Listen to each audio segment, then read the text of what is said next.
Let us start with fourth chapter, Advanced Structural Modeling. In this presentation, I am going to cover what are advanced classes, how to write advanced classes in UML, then different classifiers used in UML, then attributes, types of attributes, values which we can set for the attributes, then operations, methods, visibility, three types of visibility, private, public and protected, and last we discuss about abstract class, root class, leaf class and polymorphic elements shown on UML. Now first of all, structural modeling. Structural modeling, it depicts the elements of a software system that are independent of any time interval and that convey the concepts of a system and how that components are relate with each other, that is shown by different types of relationships. The elements in these diagrams resemble the nouns in a natural language, and the relationships that connect them are structural or semantic relationships. Usually nouns of the system is say as a classes, and connection between different classes are shown by relationships. Example here, vehicle reservation system. In this system, the majority or the important classes are car, reservation, driver, license and credit card. So mainly in structural modeling, we have to identify the nouns which are present in natural language and that are say as a classes, and based on that we can draw class diagram.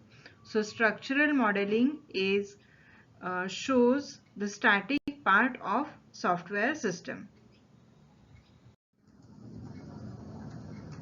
Now advanced classes. Usually there are different types of classes like abstract class, concrete class, root class and leaf class. First of all, abstract class. Abstract classes are those that do not have any direct instances. Means a class which is not used to create an object. Such a class is say as an abstract class. For example, we have a class hierarchy like first base class we have student, then second class is marks detail, and from that we have derived a result class. So we are creating the object from result class and we can have access for the methods of the marks class as well as a student class. So student class is not involved directly for creation of any object. So here student class is abstract class. Graphically in UML, abstract class is represented by a rectangular box with three compartments, very similar to your regular or normal class. Just a class name is written in an italic form. In regular or in normal class, we are writing the class name in regular fashion, but for advanced class, we are writing the class name in italic form. Then second type of class is concrete class. Concrete class is one that may have direct instances, means a class from which we can create an object. Such class is say as a concrete class, and it is represented in a rectangular box with three compartments, and class name is written in center at the topmost compartment in the center in regular fashion. Then third type of class is leaf class. Leaf class means a bottommost class where there is no further exploration for that class. Such a class is say as a leaf class. Then some important concepts when we are declaring or we are showing the class in UML. For that class we have to identify set of attributes and set of operations. So for set of attributes and set of operations we have to write a visibility. for the attributes or methods, that is minus sign, plus sign or hash sign. It represents private, public and protected mode of that attribute or operation respectively. We have already discussed this visibility in previous 2 chapters. Then multiplicity. Multiplicity shows in how many form or in how many count the object of one class relate with another class. Multiplicity is usually shown by 0, 1, star. Different notations are used for showing the multiplicity.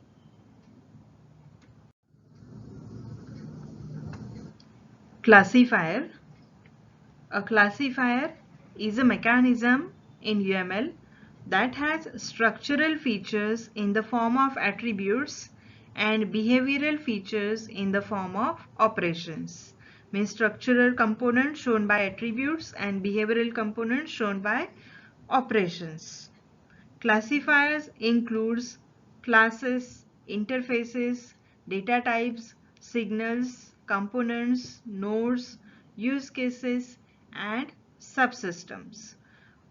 All these classifiers we have already discussed in previous lesson and its graphical notations also. Briefly here again we are discussing the same fundamentals. Those modeling elements that can have instances, such elements are called as classifiers. Every instance of a given classifier share the same or common features. Means object shares the common properties of that respective class. The most important kind of classifier in UML is class. As we all know, class is a blueprint of any object. Here are important classifiers along with their pictorial form.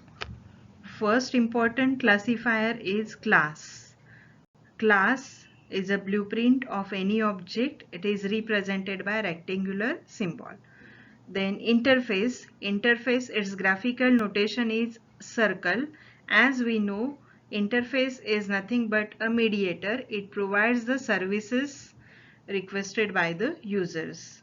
Then data type. Data type is mentioned along with attributes or return type of method. Common data types which we can declare like integer, float, character, string. Then signals. Signals, it is one type of stereotype situation. Then component, different components are shown by this particular symbol, like any executable file, DLL file, external routine files that are shown by component. Then node, a physical replaceable part of system, usually say as a node, and it is represented by this cuboid symbol. Like server like element can be shown as a node. Then use case. Use case, it is represented by a ellipse symbol.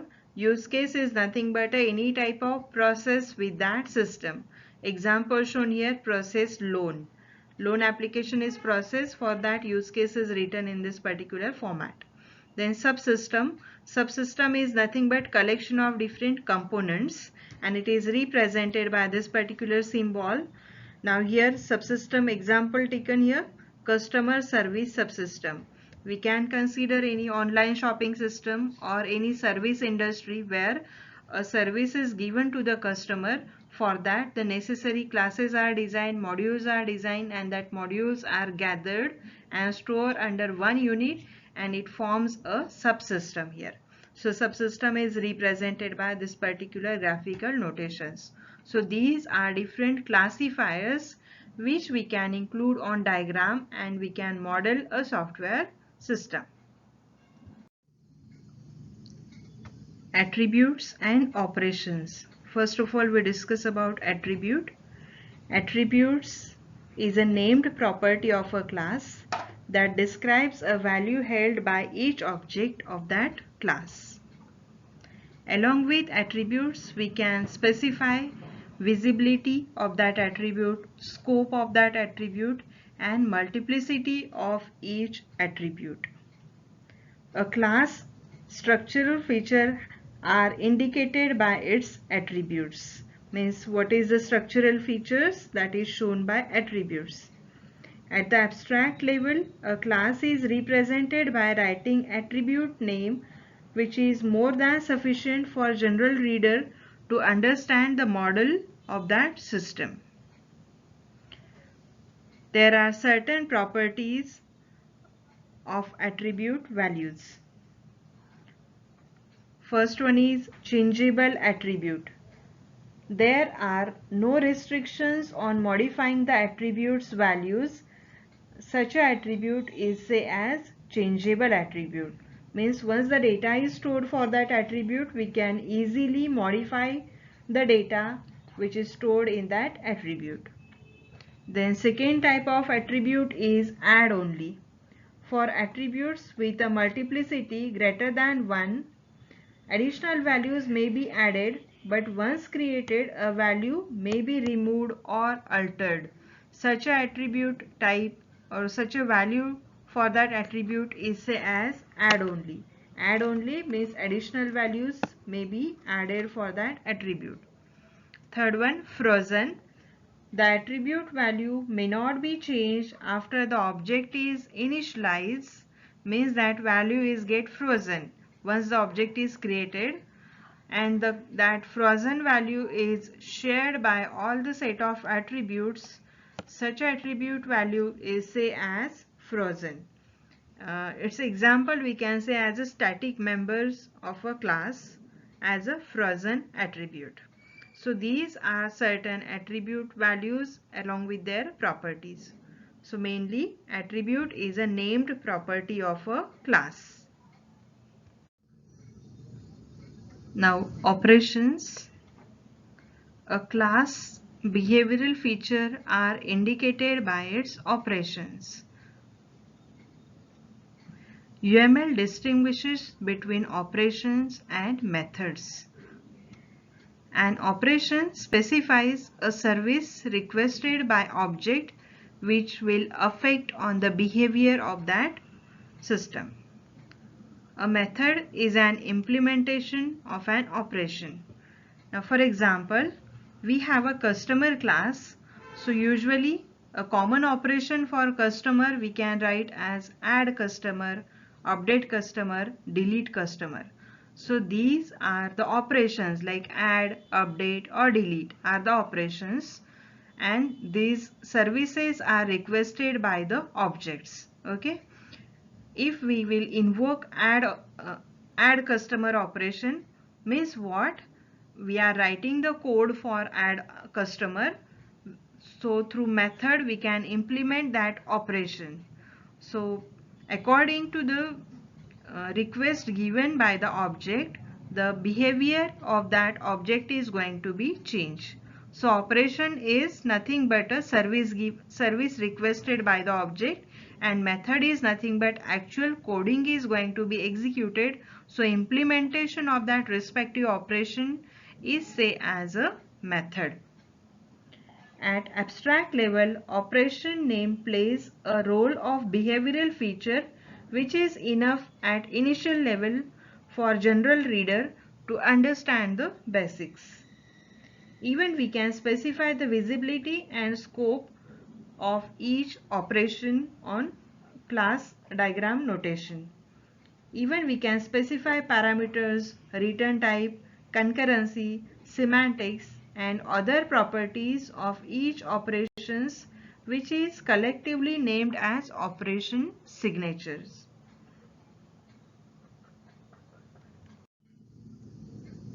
Now visibility. Visibility means accessibility of that attributes or operations. Means that set of attributes or operations are accessible to other classifier or not. For that we can include visibility on a class notation.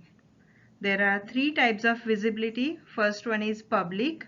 Public visibility. Public members are visible throughout the system. Such members are prefixed by a symbol plus. Then second is private. A private member is visible only within the class. It cannot have access outside the class. Usually private members are prefixed by the symbol minus. Third one, protected.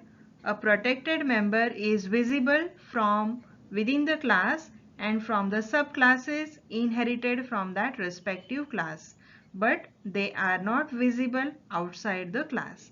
Means the members accessed by a parent class and its inherited class.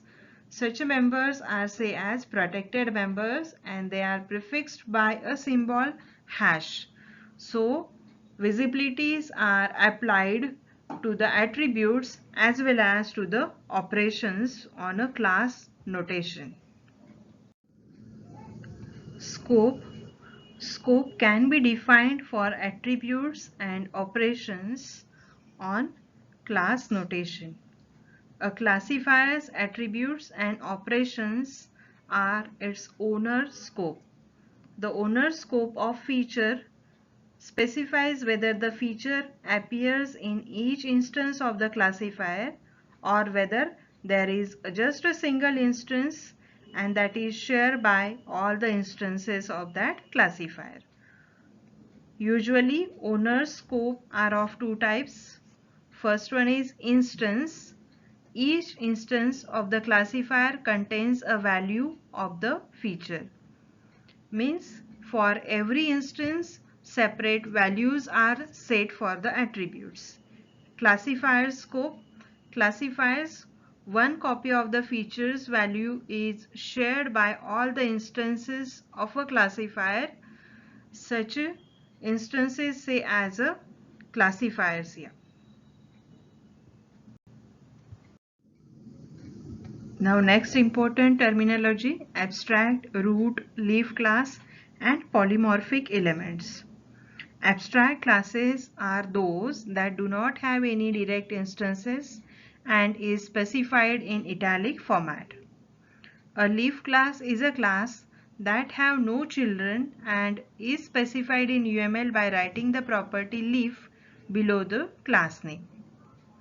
A root class is a class that has no parents and is specified in UML by writing the property root below the class name. An operation in polymorphic if it is specified with the same signature at different places in the class hierarchy. Which operation to invoke is done polymorphically, that is, a match is determined at runtime and according to the type of the object, appropriate function is going to be invoked. So again I repeat, abstract class, a class name is written in italic form. Leaf class, after the class name we can write a property leaf below, at the below of the class name. Root class, after writing the class name we can write a property root. Like this, based on that property we can easily identify which type of class is shown on a diagram. And polymorphic elements, the operations are appropriately executed based on their match at runtime. Example for abstract, root and leaf class and certain polymorphic elements are shown. Now in this example, icon, rectangular icon, arbitrary icon, they are written in italic fashion. So we can say these are the abstract classes which are not involved in creation of instances. Then here the topmost class is icon. It is a base class or we can say as a root class. So its property is shown in curly braces as a root. Then here one more class is shown, that is a button. Button class is a concrete class. Then one more is OK button. OK button is a last derivation of icon class. So OK button is a leaf class. In curly braces we are showing this as a leaf. Then polymorphic operation. If function name is same in different classes, then that operation should be executed in appropriate manner at runtime. So that will be executed based on the parameters sent for that function. So here polymorphic operation is shown is inside. So this is one of the polymorphic operations shown. Mainly in this diagram I want to show you how to write a property for the classes like base class, then abstract class, then concrete class and leaf class, and how to show polymorphic operations. So in this presentation I have covered advanced classes. In advanced classes, abstract class, root class, leaf class, concrete class, then different classifiers used in structural modeling, then rules and regulation for defining attributes, operations, then different types of visibility, and finally we discuss about polymorphic elements used in UML. I hope you understood these basics. Thank you. Have a nice day.